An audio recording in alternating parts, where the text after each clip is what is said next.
So it's been a while since I've done one of these sit down kind of documentative videos, but this is just gonna be a raw video of the lessons that I've learned at 19 years old, almost 20, scaling my business. In Q1, we did about 160, 70, $80,000 in revenue. I've been averaging about 40 to 50K a month in personal profit. We hit a record revenue month of 75K in March, but to be honest, it's now April 14th. I tried to record this video outside, but then I realized the footage was super windy. And April has been a tough month. There's been hires, there's been the AI layer of the agency that we're trying to build. There's been so much going on. So I just want to give lessons and use this as kind of a documentation of my journey to 100K a month with the agency, with the coaching program that I'm building out, and really just kind of lay down some lessons from Q1. So number one is that growing pains are inevitable.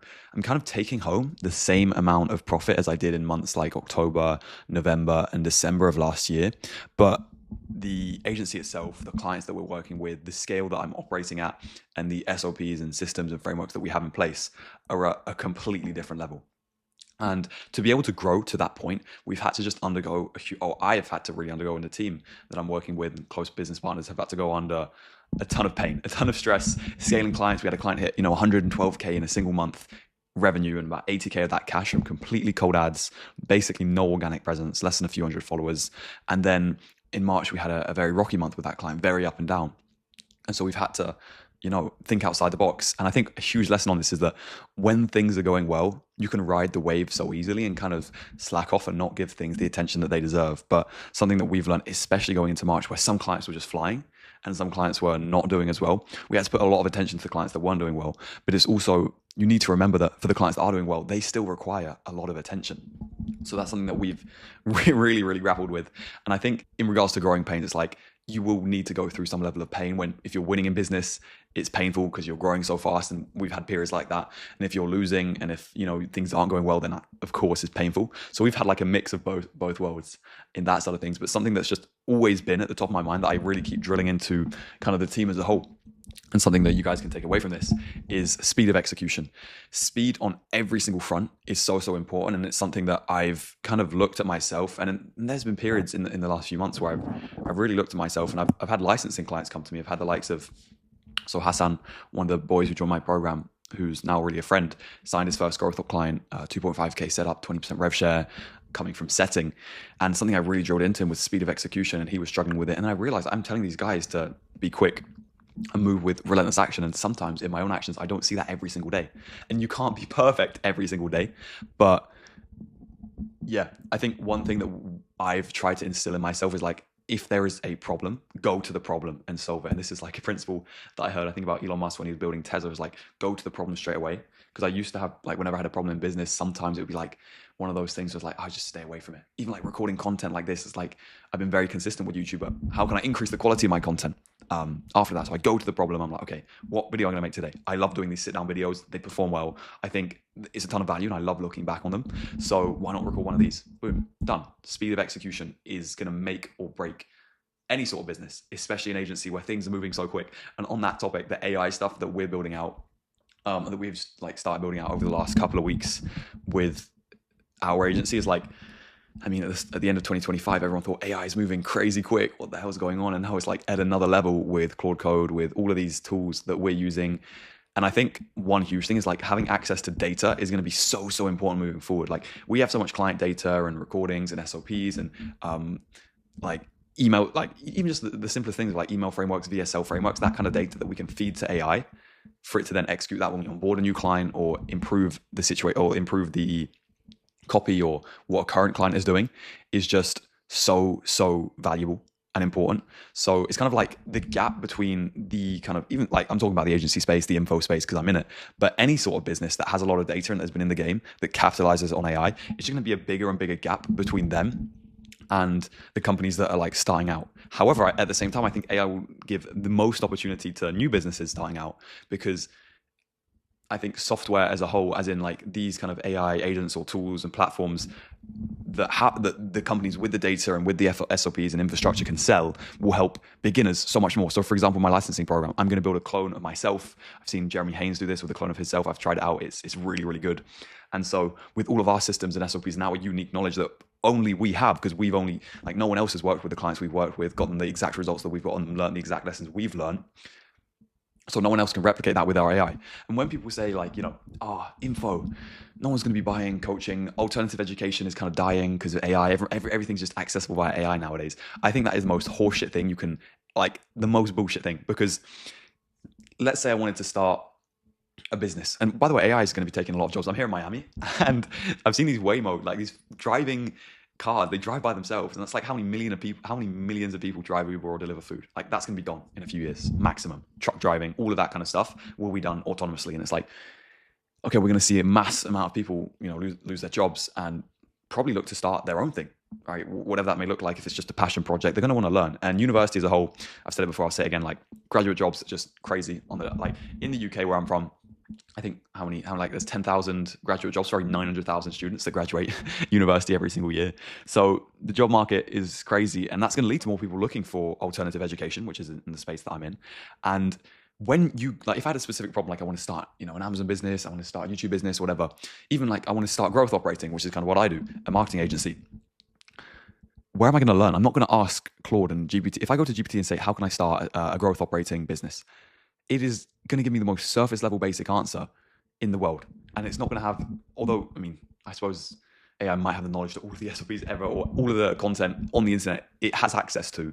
But because it doesn't have the context on really your situation, and it doesn't have the exact brain of someone who's given it exact information that it works, right? So if someone came into my program, my licensing, it's like them asking GPT a question compared to them asking my AI a question, or having like all of the context on my modules, transcripts, SOPs, and putting that into their own AI bot and then asking questions based on that. It's just another level. Like AI, it's all about the prompts that you give it and the context and knowledge that it has. And so info offers and coaching offers that have, even service-based businesses that have more context and more SOPs are going to win. So what I'm building out, we're building some crazy stuff. We're building some absolutely fucking crazy stuff. So like an AI kind of mission control, different sub-agents into our Slack that integrate into our client Slacks, organizing Google Drive, editors, pipelines, ads, and ad matrix, media buying, writing VSLs, emails, copy, like across the board. And so I'm working super hard over the next couple of weeks on kind of systemizing that before we can then, really scale with the number of clients that we have. And what AI is going to do, in my opinion, and what I've seen is not, it's not going to replace all of the people on my team. It's just going to make them way more efficient, and it's going to increase the revenue per head. We can take on more clients with the current team that we have before having to scale that team further. And it's also, another lesson I've learned is like quality over quantity with clients. It is crazy how many opportunities that I've had access to that I am saying no to a lot more. And I think this was something I said in December when I kind of sat down and did one of these videos, is like, you've got to learn to say no to opportunities. It's a completely different game at 10K a month when you're trying to land your first client than at 50K, 75K a month, which you're at now. And you also have to detach yourself from profit margin for the most part, especially in an agency or service-based business. I think, like I said, growing pains are inevitable. Of course, you have to watch your margin. But right now I'm at the point where I've been in kind of online business for a year and a half. I have money. I don't need money. I don't have like a desire to spend a lot of money. I want to enjoy my life. And the real reward is in the work and building a great company with great people. And so finding A-player talent, like my sales manager, copywriter, media buyer, kind of co-founder on the agency side of things, and then focusing on recording content like this, and then focusing on signing clients and moving the needle for my team, and also being able to meet my team, host a retreat. I'm planning to do with my licensing clients and my team, do some sort of event or meet up, or just lock in for a week in Spain in a villa this summer. And that is going to be one of the most fulfilling things. Like, I'm here, across from me in the room is one of my clients, Kisan, who I'm here in Miami, Florida with. And it's amazing to meet him. I'm helping out with him out with a webinar that he's doing, I think this weekend or next weekend. We have like 3 webbies coming up this weekend. And I should have some other clients like flying down to Miami. I think I'm going to go to an event here as well at the start of May. And honestly, it's just so fucking sick. It's so sick to be able to travel and meet and actually enjoy the things you're doing. Because one thing that's been really bad for me in Q1, like especially, is like I was working a lot, and then I would have days where I was just like even just like scrolling on Instagram, eating bad food, things that I would never used to do. Even before I started online business, I was like super into like improving myself, eating healthy, going to the gym every day. And I was kind of like falling off there because all my dopamine was just tied to, okay, how much did I move the business forward? And in the end, it just led to like, it didn't lead to like burnout, but it just led to me being just fucking not happy. I was making good money, but I just wasn't fucking happy. I would rather take 10K a month in my pocket every single month and be so happy with my life and everything that I'm doing day to day, going for runs, going to the gym, getting in the sun, enjoying my life. And I've had to make that comparison and that switch and making content, because I actually really like when you enjoy something, when you can like enjoy the work and the work becomes the reward. And yes, it's difficult, but you genuinely love what you fucking do. Like I love the clients we work with. This is another thing. You've got to be protective about your time. I will not work with any shit client. I will like I've told my team, we are not working with any client that isn't just a good fit client at all. And the clients that we have right now are amazing. They respect our work. They like what we do. And on the licensing side as well, everyone in my program is just a friend at this point. And I want to keep it that way. I don't want to run heavy ads to anything that we do, because I think right now, I mean, probably in the future I will, but right now, it's just not a huge ROI on my time when I also want to optimize my life enjoyment. There's no point making 100K a month if you're constantly stressed, you're working 15-hour days, and I don't even have time to call my family, visit friends, and do things that I want to do, and exercise and take care of myself. So that's another lesson I learned. And a couple more last lessons are: number one, A-player talent is so important. We have an A-player team now that I love within the agency, and it's going to help our clients, and it's going to obviously help me make more money and them make more money, and also do good business. So like there have been, like, for example, I refunded a client recently who paid me for consulting licensing, and in the end, like, he wasn't in a good financial situation to do that. And he told me a couple of days later, look, the material that I've kind of gone through already in the program is so good, but at this moment in time, it's like, I know that I'm putting myself in a really bad situation. And it's like, no problem. I am not here to, like I say to kind of on every call that I have, whenever I work with a client, it's like, my reputation is number one. You kind of, this space, the info space, whatever, is so small that word gets around very quick. Like I've heard things about so many people that a lot of people look up to in terms of their programs or in terms of what they're doing, clients they fucked over. And it's like, that word gets around quickly.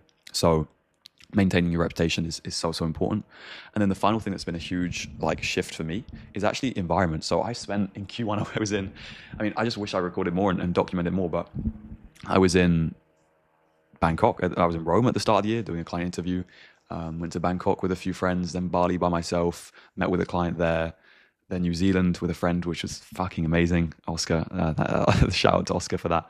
And then to the US, to LA, meeting a couple of friends and clients there, spending some time there, and then here in Miami. And I think your environment is actually so important, because there was times where I was in like Thailand in Askari's apartment, and it was like, I wasn't really getting outside much. I was just kind of trapped inside working all day. But here in Miami, I'm going for runs, the sun is shining, the environment is really, really good. The food is like, you can get, you like, as much as people say America is super unhealthy, you can find like really good food. And I'm just focusing really on my raw inputs every single day, and having, friends around me like Kisan, having like, just like seeing like nice cars. It really just does motivate you and make you think so much bigger. So yeah, fucking Q1, crazy time. I learned a lot about myself. I learned a lot about what I need to do in terms of to scale to 100K a month, which I can cover briefly. It's like, I know that team management and general leadership is going to be almost like the number one thing that I can do. Separating myself from lower leverage tasks, building SOPs and building this AI layer is going to be immensely important. And then something that like propelled so much growth for me was like starting to post a lot of content on Instagram, on YouTube, and being very consistent with that. Like doing that in February when I was in Bali, I was just very much focused on that. Really pushed the needle forward, and I got kind of the rewards of that in March and at the start of this month. But because I had so much content in the bank and stuff, I kind of stopped making more content, and I kind of was like, oh no, I need to focus on the agency, because genuinely also, like, I spoke this to my clients as well the other day. It's like, info is great, like, but it is a model where you just have to always be signing new clients, and that is difficult. I mean, all business is difficult, but I love the agency model because it's like, when we have a really good client base, we have the delivery on lock, there isn't anything stopping us from scaling to 10 clients that all do 100K a month. We do $1 million a month in client revenue, and that's 100K a month for us in our pocket, because we normally take, on average for a deal, we might take 10% of all of the revenue, depending on kind of the range of services that we offer. But yeah, it is honestly, leadership, AI stuff is going to be so important, as well as just expanding our own kind of knowledge, investing in the right mentors, finding the right people to move us forward, because that's something that I'm huge on. It's like always doubling down and investing in the business. And actually, April is going to be not a very like profitable month for me. Like, I probably will go down to one of the lowest profit months that I've had myself. And it's like, okay, that's fine because I've reinvested so much back into the business in terms of AI infrastructure, like getting people to do things for me to protect my time. Um, like there's just so many things, like even like paying team, like expanding the team so that we are ready to take on more clients, so that we can do that before anything else is really, really important to us. And it's like, fuck, you see like kind of into my network, into like mentors and things like that. And it's like, you look at your bank account, it's like, damn, like 15K is just gone. You know, you pay, I mean, even more like 20, 25K after you pay team, and then you invest in a few things at once. And then you're also living in Miami where it's kind of expensive. It's like, fuck. And it's like, well, you know, what do I want 25K to be? Like, how do I want to like see 25K in a few years time? Hopefully it's like not a significant amount of money. And if it's something that's going to propel me forward, then why not do it? Also, like a story to reference on that. It's like, I was in the Apple store yesterday. I was like, oh, do I buy an iPad? It's like, yeah, it would be really useful for content. I can kind of use it in YouTube videos. So I like the Miro videos. And I'm like, if I have an iPad and I have the pencil, it's even better. It's like, you know, it's like 500, 1K. And I'm like, that's a no-brainer. On average, if I count like how many YouTube videos that I've made and like the revenue per YouTube video, it's like over $1,000. So if it's something that actually encourages me to make more content, then it's going to be twice as, like triple as good. So yeah, hopefully this video has been useful, or at least like kind of an update on my end of where things are at with my business. So much more content coming out. I'm going to be recording a lot more. I have like my friend here, so I'm going to ask him to pick up some content, shoot some content of each other. And yeah, I am in a really good headspace. Like there's been a lot of stress. Like it's been like I've been like lacking focus, task switching with kind of doing like these low leverage tasks. But I've realized, what do I enjoy? I love doing the deep work that actually fulfills me, you know, doing the difficult things, and then also adequately taking rest, being able to take a day off and go to a basketball match, go out for dinner, go to the beach, go for a run without thinking like, oh, I could be working, oh, I could be doing this. So yeah, hopefully some of this has resonated. It's kind of like a bit of a more general video, but kind of documenting the journey of where we're at, because we've had client struggles, client wins, like, you know, client in March did like 200K a month.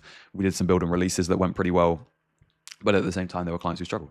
And I think it's kind of a never-ending cycle of going up and down and learning from the mistakes. So I hope you can take something from our mistakes. And if you want to message me, find me on Instagram. And if you're watching this and you're a growth operator looking to scale, I have a program for that, or might really have just consulting with me for that. And then I also have an agency that helps scale coaching businesses. So if you're a coach watching this, then check that out too.